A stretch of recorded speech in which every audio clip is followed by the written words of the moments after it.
I will have to review that decision when it is clear where I'm going to serve. Remember, if I'm in the national government now, the president and the deputy will be my bosses. And certain things may have to change, but I cannot tell you for now.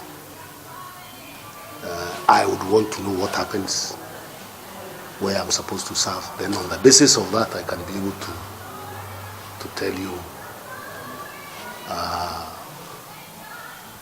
in terms of politics where my next destination will be.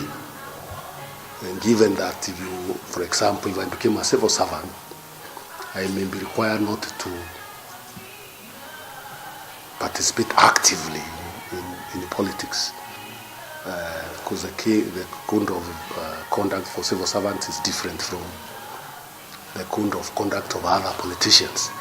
Now that I do not know what position I will be having, some positions will allow you to participate in politics, others will require you to withhold your political participation for the time being. So really, I'm in a position where I can't express myself fully on that particular issue.